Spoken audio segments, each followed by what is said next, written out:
Morning, guys. I just want to touch on something a little more that Ryan had spoke about in depth on the Independent Investor channel when he was presenting his synopsis of the earnings report for Q1. And it's, to me, the most critical aspect of his narrative, and one I agree with 100%.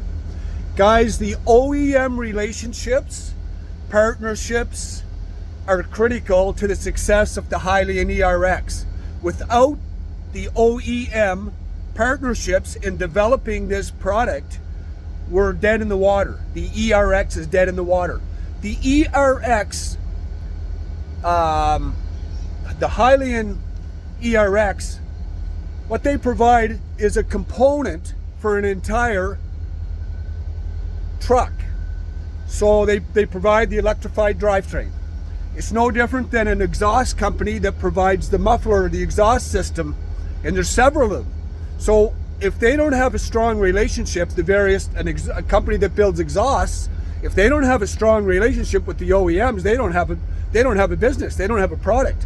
So we're totally dependent, and I mentioned that in my top 5 most important aspects that I'd like to see come out of the earnings call. We didn't hear much of it.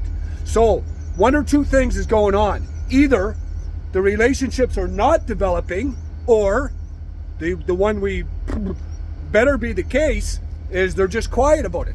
And another thing that is interesting, the way they're changing their strategy with this founders system, and Ryan had spoke about this too, instead of going with 10 or 15 units spread amongst 10 or 15 customers, they got to go with 2 or 3 units spread out against 50 or 60 customers, because just these OEMs are not going to jump on board with providing the infrastructure for a full assembly line unless they know they're going to sell the product to customers. So you get 50 or 60 customers on board that are thrilled about the performance of the tractor system, hauling freight up and down the road for a few months. They're going to jump up and down saying, hey, we want 50 or 60 more of these. So that opens up the opportunity to develop a potential assembly line from a Peterbilt, from a Kenworth, that is dedicated to the Hyliion drivetrain. And that's the only way it's going to happen. Peterbilt and Kenworth and International and all those boys are developing their own products as well. So they're going to have to see a heightened interest in the Hypertruck ERX in order for them to open up the infrastructure to build an assembly line exclusively for the Hypertruck. So those are 2 takeaways, guys, and they're extremely important. Extremely important. So we need exposure to the industry, to the fleets, as much as possible. 1 or 2 trucks between 60 or 70 fleets or 80 fleets is better than 10 trucks to 20 fleets. Okay, because that gets us the exposure, that provides the opportunity. It's the proving ground. It's the proving ground. Hauling freight up and down the road.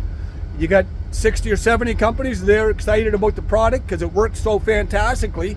They're going to want 100, 200 units. Okay, that opens up into the thousands. So that's going to come back to Peterbilt and Kenworth and your other OEMs and say, okay, this Hypertruck ERX, guys, let's get an assembly line set up for it, and let's start producing them. But that's the only way it's going to happen, guys. And both of those things are critical.